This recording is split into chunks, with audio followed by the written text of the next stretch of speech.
చల్లబడటం, శాంతించటం. ఆహ్! ఈ మాట వినగానే మనలో చాలా మందికి ఒక రకమైన ఉపశమనం కలుగుతోంది. మన జీవితాల్లో ఉండే ఒత్తిడి, ఆ మనస్సులో నిరంతరం జరిగే గందరగోళం, దానినుంచి కాస్త శాంతిని కోరుకోవడం చాలా సహజం కదా. ఈరోజు మనం సరిగ్గా ఇదే భావన గురించి లోతుగా మాట్లాడుకోబోతున్నాం. మన ముందున్న ఆధారం ఉత్తరాధేరీధాత అనే ఒక ప్రాచీన బౌద్ధ గ్రంథం. అందులోంచి తీసుకోబడిన ఒకే ఒక్క పద్యం. కేవలం కొన్ని వాక్యాలే, కానీ వాటి వెనుక ఒక పూర్తి జీవిత ప్రయాణం, ఒక లోతైన పరివర్తన దాగి ఉన్నాయి. దీని చెప్పింది ఉత్తర అనే ఒక బౌద్ధ సన్యాసిని. మరి ఈ చిన్న పద్యం వెనుక ఉన్న అసలు కథేంటి? అసలీ ఉత్తర ఎవరు? ఆమె ఈ చల్లబడిన స్థితికి ఎలా చేరుకుంది? సరే, ఈ విషయాలన్నీ వివరంగా చర్చిద్దాం. సరే, ముందుగా ఆ పద్యాన్ని ఒకసారి చూద్దామా? దాని తెలుగు అనువాదం ఇలా ఉంది: మాటల్లోనూ, చేతల్లోనూ, మనస్సులో ఆలోచనల్లోనూ అదుపును సాధించాను. సమూలంగా తృష్ణాగ్నిని ఆర్పివేశాను. శీతల నిర్వాణం ప్రాప్తించింది. చాలా సూటిగా, స్పష్టంగా ఉంది. మొదటి వాక్యం 3 రకాల నియంత్రణ గురించి మాట్లాడుతోంది: చేతలు, మాటలు, ఆలోచనలు. అయితే చాలామంది కేవలం చేతల మీదే కదా దృష్టి పెడతారు. అంటే, నేను ఎవరికీ హాని చెయ్యను, నా పని నేను చేసుకుంటాను, అంతే చాలు అనుకుంటారు. మనసులో ఏమనుకుంటే ఏంటి అని వాదించేవాళ్లకి ఈ త్రిక నిర్మాణం యొక్క ప్రాముఖ్యతను ఎలా వివరిస్తారు? ఇది చాలా మంచి ప్రశ్న.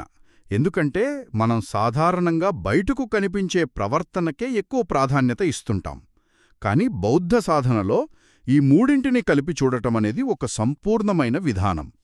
దీన్ని ఒక చెట్టుతో పోల్చవచ్చు. చేతలు అనేది మనకు కనిపించే కొమ్మలు, పండ్లు.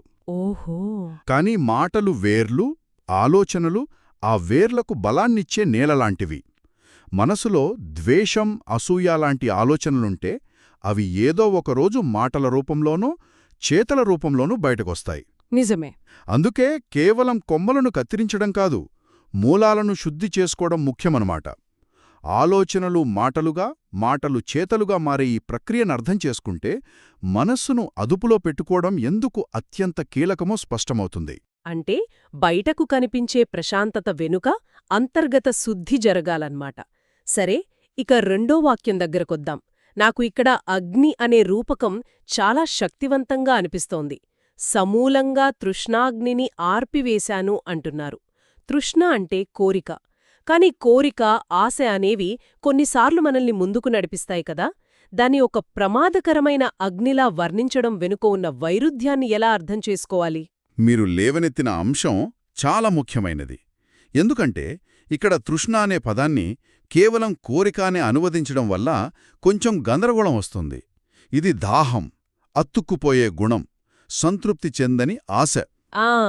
ఉదాహరణకు, ఒక లక్ష్యాన్ని చేరుకోవాలనే సంకల్పం వేరు, కానీ అది నాకు దక్కకపోతే నా జీవితం వ్యర్థం అని దానితో మమేకమైపోవడం, దాని గురించే నిరంతరం దహించుకుపోవడం తృష్ణ. అంటే అదొక అబ్సెషన్ లాంటిదా? ఒక రకంగా అంతే. మొదటిది మనల్ని నడిపించే ఇంధనమైతే, రెండోది మనల్ని కాల్చివేసే అగ్ని. ఉత్తరా చెబుతున్నది ఆ రెండో రకం అగ్ని గురించే. దాన్ని కేవలం నీళ్లు చల్లి ఆపడం కాదు, దాని మూలాన్నే. అవును, దానికి కారణమైన ఇంధనాన్ని, అంటే ఆ అతుక్కుపోయే గుణాన్ని సమూలంగా తీసివేశానని చెబుతోంది. అద్భుతంగా చెప్పారు. అంటే ఇది సమస్యను కేవలం మేనేజ్ చేయడం కాదు, సమస్య యొక్క మూలాన్నే తొలగించడం లాంటిది. ఉదాహరణకు, ఎడారిలో దాహం వేస్తే నీళ్లు తాగడం తాత్కాలిక ఉపశమనం. కరెక్ట్. కాని అసలు ఎడారి నుండి బయటపడడమే శాశ్వత పరిష్కారం. ఇక్కడ ఉత్తరా చెప్పేది ఆ శాశ్వత పరిష్కారం గురించే. ఇక చివరిగా ఫలితం: శీతల నిర్వాణం ప్రాప్తించింది. అంటే చల్లబడి శాంతించాను. ఈ చల్లబడటమంటే ఏమిటి? కేవలం కోపం, ఆందోళన లేకపోవడమా, లేక అంతకు మించి ఏమైనా ఉందా? అంతకంటే చాలా లోతైనది. శీతల లేదా చల్లబడటం అనేది నిర్వాణానికి ఒక ప్రసిద్ధ రూపకం. బౌద్ధ బోధనల ప్రకారం మనమందరం తెలియకుండానే 3 రకాల అగ్నులలో మండుతూ ఉంటాం. 3 అగ్నులా? అవును. రాగం అంటే అనురాగం లేదా అతుక్కుపోవడం, ద్వేషం అంటే కోపం లేదా విరక్తి, మరియు మోహం అంటే అజ్ఞానం లేదా భ్రమ. రాగం, ద్వేషం, మోహం. ఇవి కేవలం పాతకాలపు మాటలు కావు. ఆధునిక మనస్తత్వ శాస్త్రంలో మనం జేని అటాచ్మెంట్ ఇష్యూస్, ఇమోషనల్ ట్రిగర్స్ లేదా కాగ్నిటివ్ బయాసెస్ అంటామో వాటికివి చాలా దగ్గరగా ఉంటాయి. అవును. మనల్ని తెలియకుండానే నడిపించే అంతర్గత శక్తులివి. ఉత్తర చల్లబడ్డాను అన్నప్పుడు ఈ అంతర్గత ప్రోగ్రామింగ్ నుండి, ఈ నిరంతర దహనం నుండి పూర్తిగా బయటపడ్డానని చెబుతోంది. అది అంతిమ శాంతి, స్వేచ్ఛ యొక్క స్థితి. ఆ ప్రశాంతత, ఆ స్వేచ్ఛ యొక్క స్థితిని విన్నప్పుడు మనకు సహజంగానే ఒక ప్రశ్న వస్తోంది. ఇంతటి లోతైన అనుభవాన్ని పొందిన ఆ వ్యక్తి ఎవరు? కేవలం ఒక పేరు కాదు, ఆమె ప్రయాణం ఎలా సాగింది? నిజమే. ఆ మాటల వెనుకున్న మనిషిని, ఆమె ప్రయాణాన్ని అర్థం చేసుకుంటేనే ఆ మాటల బరువు మనకు పూర్తిగా తెలుస్తుంది. ఉత్తర కథలోకి వెళ్దాం. మన ఆధారం ప్రకారం ఆమె ప్రయాణం ఈ ఒక్క జీవితంలో ప్రారంభం కాలేదు. ఆమె గతబుద్ధులకు సేవ చేసి అనేక జన్మలపాటు మంచి కర్మను, పుణ్యఫలాన్ని సంపాదించుకుందని చెప్పబడింది. అంటే ఇది ఒక సుదీర్ఘమైన సాగు ప్రక్రియ లాంటిదన్నమాట. అవును. ఆధ్యాత్మిక పరిపక్వతకు పునాది తరచుగా అనేక జన్మలపాటు వేయబడుతుందనేది ఇక్కడి భావన. ఇక ఆమె చివరి జన్మలో కపిలవస్తులోని శాక్యరాజ కుటుంబంలో పుట్టింది. అంటే ఆమె బుద్ధుని వంశానికి చెందినది. కరెక్ట్. ఇది చాలా ముఖ్యమైన విషయం. ఇది ఆమెకు ఒక రకంగా ఒక ప్రత్యేకమైన అవకాశాన్నిచ్చిందంటారా? ఖచ్చితంగా. ఇది ఆమెను తొలి బౌద్ధ సమాజం యొక్క కేంద్రంలో నిలబెట్టింది. ఆమె బయటి వ్యక్తి కాదు, బుద్ధుని సామాజిక, సాంస్కృతిక ప్రపంచంలో ఒక భాగం. ఆ కాలంలో ధర్మాన్ని వినడానికి, అర్థం చేసుకోవడానికి, ఆచరించడానికి ఇటువంటి నేపథ్యం ఒక గొప్ప వరం. సరైన వాతావరణం, సరైన మార్గదర్శకత్వం దొరికిందనమాట. అవును. ఆమె జీవితంలో అసలైన మలుపు ప్రజాపతి గౌతమితో కలిసి దీక్ష తీసుకోవడంతో వచ్చింది. తెలియని వారికోసం ప్రజాపతి గౌతమి ఎవరు? ఆమె పాత్ర ఎందుకంత ముఖ్యం? ప్రజాపతి గౌతమి బౌద్ధ చరిత్రలో ఒక విప్లవాత్మకమైన వ్యక్తి. ఆమె సిద్ధార్థ గౌతముని పినతల్లి మరియు పెంపుడితల్లి. ఓ, బుద్ధుడు జ్ఞానోదయం పొందిన తర్వాత మహిళలను కూడా సంఘంలోకి తీసుకోవాలని అభ్యర్థించిన మొదటి వ్యక్తి ఆమె. ఎన్నో అడ్డంకులను దాటి ఆమె బౌద్ధ ధర్మంలో దీక్ష పొందిన మొదటి మహిళగా నిలిచింది.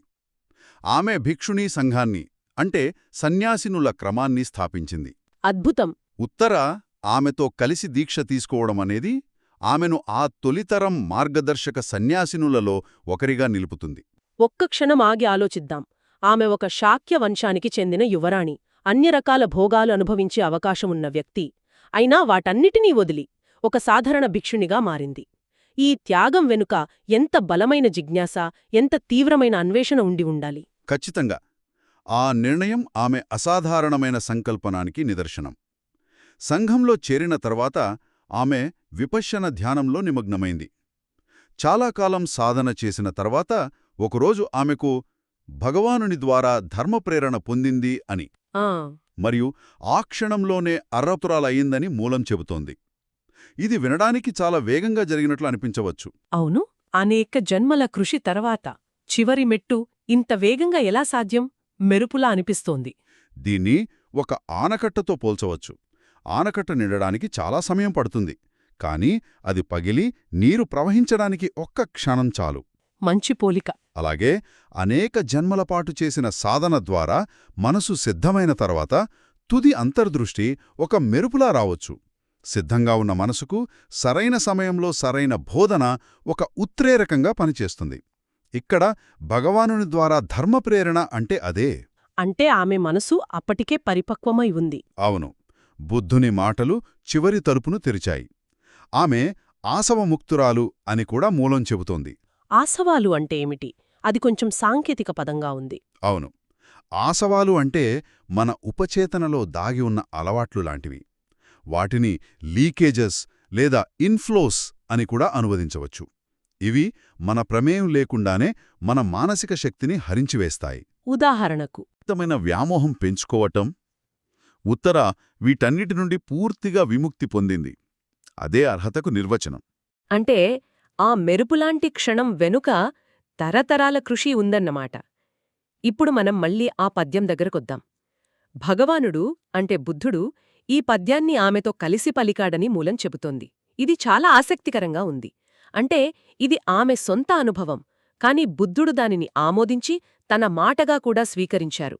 ఒక గురువు తన శిష్యుని అనుభవాన్ని ఇంతగా గౌరవించటం వెనుక ఉన్న ఆంతర్యమేమిటి? ఇది కేవలం గౌరవం కాదు, ఇది ఒక పరివర్తన.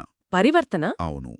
ఆ క్షణం వరకు అది ఉత్తర వ్యక్తిగత సత్యం, బుద్ధుడు దాన్ని పునరుద్ఘాటించినప్పుడు అది ఒక సార్వత్రిక ధర్మంగా మారింది. ఇది ఒక శాస్త్రవేత్త చేసిన ఆవిష్కరణను ప్రపంచంలోనే అత్యున్నత సైన్స్ అకాడమీ ధృవీకరించినట్లు. ఓ అలాగా. ఇది ఇతరులకు ఒక స్పష్టమైన సందేశమిస్తుంది. ఈ మార్గం సరైనదే, ఈ అనుభవం నిజమైనదే, మీరు కూడా దీనిని సాధించగలరు. ఆయన ఆమోదంతో ఆమె కథ ఒక వ్యక్తిగత విజయం నుండి అందరికీ ఒక మార్గసూచిగా, ఒక ప్రామాణిక గ్రంథంగా మారింది. అద్భుతం. ఆ ధృవీకరణ ఉత్తరాకు మరియు ఆమెలాంటి మార్గంలో ఉన్న మిగతా భిక్షుణులకు ఎంతటి బలాన్నిచ్చి ఉంటుందో ఊహించగలను. ఉన్నతమైన జననం, అన్నీ వదులుకుని సంఘంలో చేరడం, సంవత్సరాల తరబడి ధ్యానం, ఆ చివరి అంతర్దృష్టి క్షణం, ఇవన్నీ ఆ చల్లబడి శాంతించడం అనే సరళమైన ప్రకటనకు దారితీశాయి. మనమీరోజు చల్లబడి శాంతించడం అనే ఒక అందమైన ఆలోచనతో ప్రారంభించాం. ఈ చిన్న పద్యాన్ని విశ్లేషించడం ద్వారా శరీరం, వాక్కు, మనస్సు అనే 3 భాగాల క్రమశిక్షణ మార్గాన్ని, తృష్ణ అనే అగ్ని నార్పే ఒక శక్తివంతమైన రూపకాన్ని, మరియు ఈ స్థితిని సాధించిన ఉత్తర అనే ఒక మార్గదర్శక మహిళ యొక్క స్ఫూర్తిదాయకమైన కథను తెలుసుకున్నాము. ఇక్కడ గమనించాల్సిన ముఖ్యమైన విషయం మరొకటుంది. ఒక లోతైన, అతీంద్రియమైన ఆధ్యాత్మిక స్థితిని ఎంత సరళమైన, మనకు అర్థమయ్యే మాటలలో ఎలా వ్యక్తీకరించారో చూడండి. అవును, నిజమే. చల్లబడటం, దాహం తీరడం, ఇవి మన అందరి దైనందిన అనుభవాలు. నిర్వాణాన్ని ఏదో రహస్యమైన, దూరమైన, అర్థం కాని విషయంలా కాకుండా మనందరికీ తెలిసిన వేడి మరియు దాహం నుండి విముక్తిగా వర్ణించడం వల్ల అది మరింత చేరువైనదిగా, వాస్తవికమైనదిగా అనిపిస్తుంది. కరెక్ట్, సరిగ్గా ఇది మనకు ఆలోచించడానికి ఒక విషయాన్ని మిగిల్చింది. ఈ పద్యం సంపూర్ణ శాంతి అనే తుదిగమ్యాన్ని వివరిస్తోంది, కాని అది ఒక ప్రయాణాన్ని కూడా సూచిస్తుంది.